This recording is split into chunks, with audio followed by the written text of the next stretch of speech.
Dalam operasi kanker, dokter seringkali menyingkirkan begitu banyak jaringan, sehingga dapat meninggalkan indentasi serius, dan operasi yang dilakukan pada wajah dapat mengubah penampilan seseorang. Dennis Dedor telah bergabung untuk menjelaskan bagaimana seorang dokter telah mengembangkan sebuah prosedur untuk merestorasi apa yang direnggut oleh kanker. Saya belum pernah melihat yang seperti ini. Perhatikan, ilmu sel batang dapat membantu dokter merestorasi, memperbaiki, dan membantu persendian yang sakit. Seorang dokter lokal menggunakan sel batang dewasa untuk merekonstruksi saraf, jaringan, dan tulang yang telah dihancurkan oleh kanker.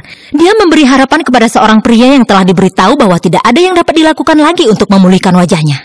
Perhatikanlah wajah Herschel McCallion. Anda tidak akan pernah tahu bahwa dia dulunya memiliki lubang besar di sisi kanan wajahnya. Saya sangat sedih.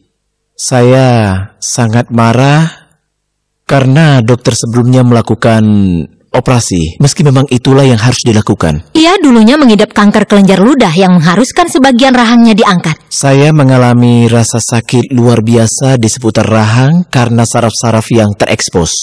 Saya kemudian mencari semua ahli bedah konstruksi, dan kebanyakan tidak mau menyentuh saya. Itu sampai dia bertemu ahli bedah kecantikan Dr. Nathan Newman. Dia adalah pionir perawatan baru yang disebut pengencangan sel batang. Dia mengangkat lemak dari pasien dan mengambil salah satu harta paling berharga dari tubuh, sel batang dewasa. Lalu menggandakan konsentrasi sel-sel batang 2-3 kali lipat sebelum penyuntikannya. Sel batang mengadakan pembuluh darah baru, memperbaharui struktur, menjaga volume dengan menggantikan sel-sel lemak yang sudah mati. Sel batang dan lemak tidak hanya dapat digunakan untuk tujuan kecantikan. Dr. Newman mengatakan sel-sel batang sangat cerdas dan dapat digunakan untuk menggagalkan pembentukan luka akibat perawatan kanker dan memperbaharui serta merekonstruksi jaringan sekitarnya. Sel-sel lemak yang diperkaya dengan sel-sel batang tersebut diambil dan ditaruh bersebelahan dengan tulang. Tulang dapat betul-betul ditumbuhkan dan dibuat lebih kuat dan lebih besar. Dr. Newman mengatakan tidak ada resiko penolakan karena yang digunakan adalah lemak dalam sel batang pasien sendiri. Setelah 2 tahun dan 24 suntikan, Herschel mengaku tidak ada yang mengira dia pernah memiliki luka pada rahang, dan saraf-saraf serta jaringan terlihat sudah pulih. Dia sudah mengembalikan wajah saya, mengembalikan kepercayaan diri saya dan harapan saya.